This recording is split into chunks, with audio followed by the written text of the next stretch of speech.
Assalamualaikum warahmatullahi wabarakatuh. Mohon izin Ibu, izin memperkenalkan diri. Taruna Utama Wawancara Madika SDB 4767 Prodi Manajemen Pemasyarakatan kelas A.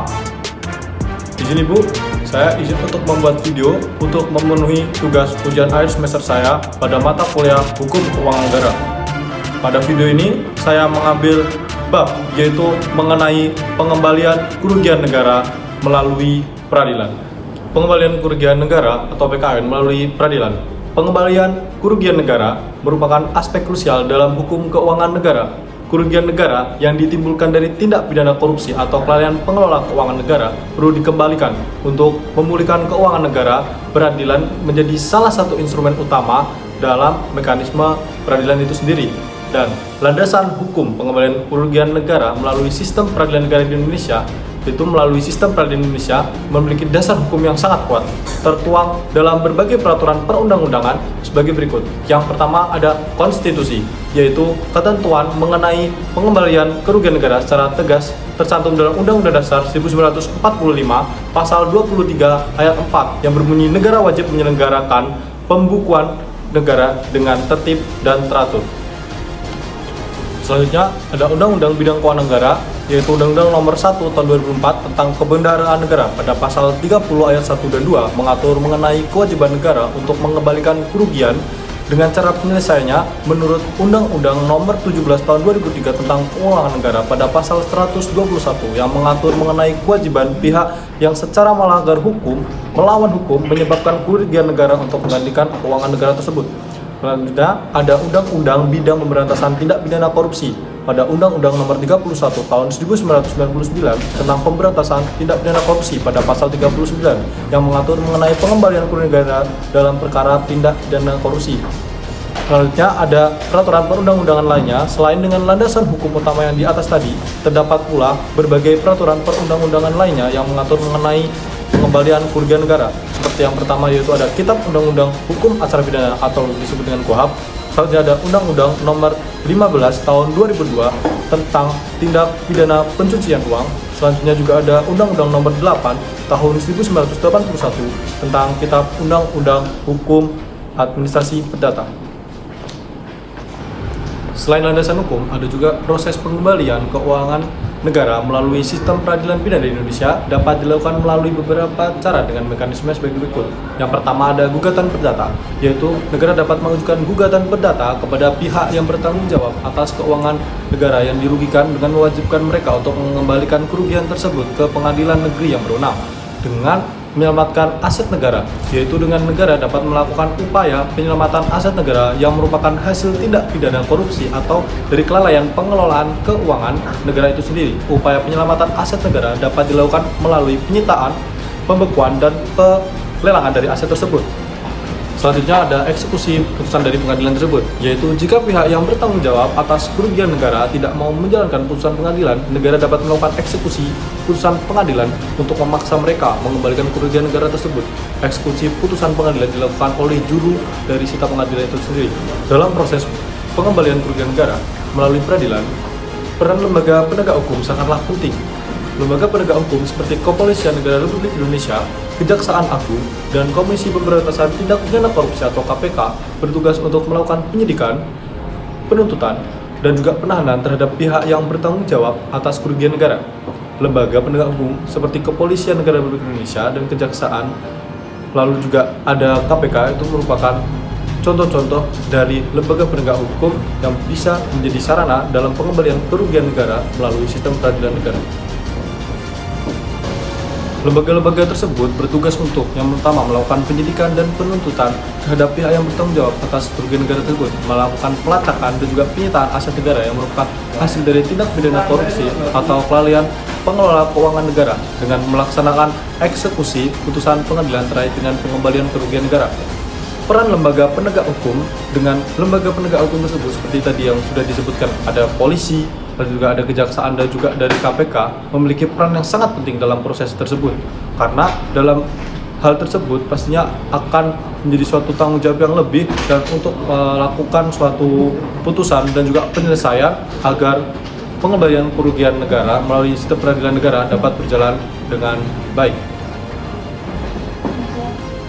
Selanjutnya ada tantangan dan solusi dalam pelaksanaan pengembalian kerugian negara melalui sistem peradilan.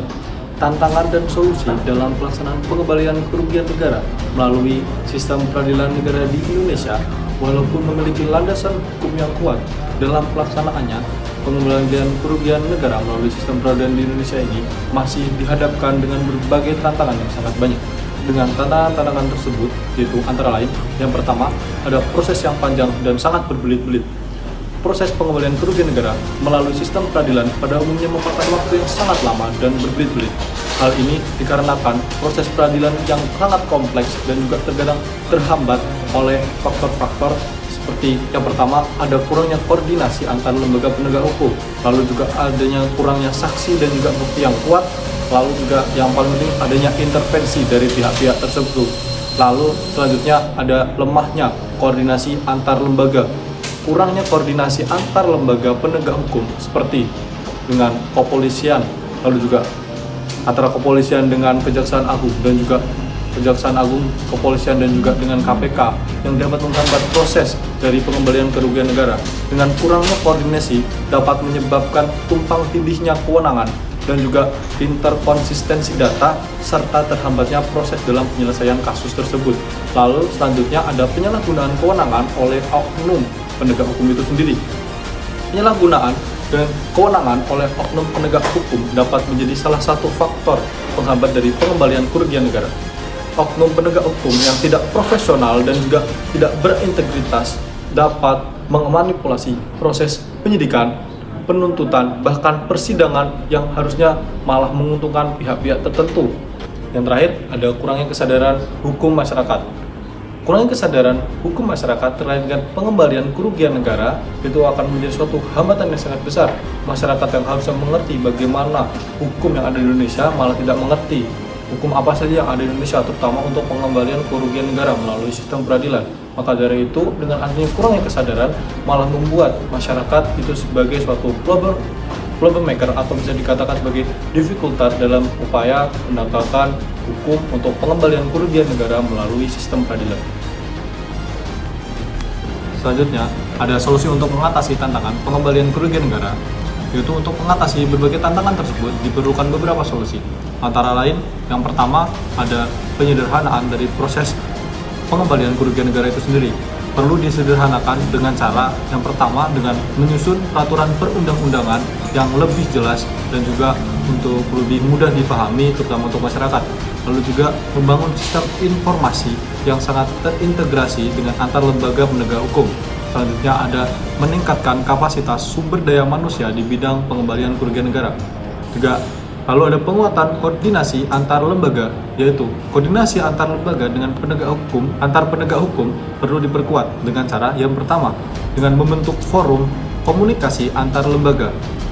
Lalu juga melaksanakan pelatihan secara bersama dan berskala. Lalu juga ada membangun sistem dengan berbagi informasi antar penegak hukum. Selanjutnya ada peningkatan pengawasan terhadap kinerja lembaga penegak hukum. Pengawasan terhadap kinerja penegak hukum perlu ditingkatkan melalui cara-cara seperti yang pertama dengan memperkuat peran Dewan Pengawas yaitu seperti KPK, lalu juga meningkatkan peran masyarakat dalam mengawasi kinerja penegak hukum itu sendiri dengan melakukan kesadaran dari masyarakat itu juga. Lalu juga ada membangun sistem pelaporan dan juga pengaduan yang lebih mudah diakses terutama oleh masyarakat. Lalu ada peningkatan kesadaran dari hukum masyarakat itu sendiri. Kesadaran hukum masyarakat terkait dengan pengembalian keuangan negara perlu ditingkatkan dengan cara yang pertama dengan melaksanakan program sosialisasi dan juga edukasi mengenai pengembalian kerugian negara.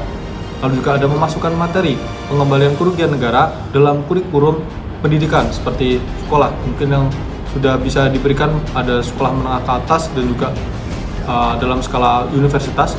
Lalu juga yang terakhir dengan melibatkan media massa dalam menyebarkan informasi tentang pengembalian kerugian negara terutama dalam sistem peradilan.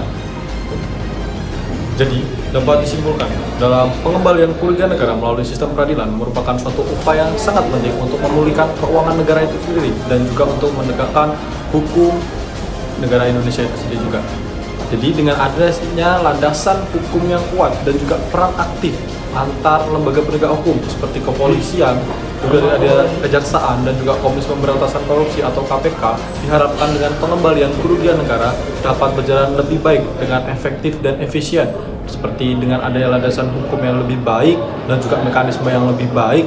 Jadi dengan adanya hal tersebut, tantangan yang tadi sudah saya jelaskan mengenai pengembalian kerugian negara melalui sistem peradilan dapat terselesaikan, dan juga solusi-solusi yang tadi juga saya jelaskan bisa lebih banyak, dan juga dari tantangan tersebut, dari permasalahan yang ada bisa terselesaikan dan Indonesia menjadi negara yang lebih maju dan juga lebih berhasil untuk kedepannya.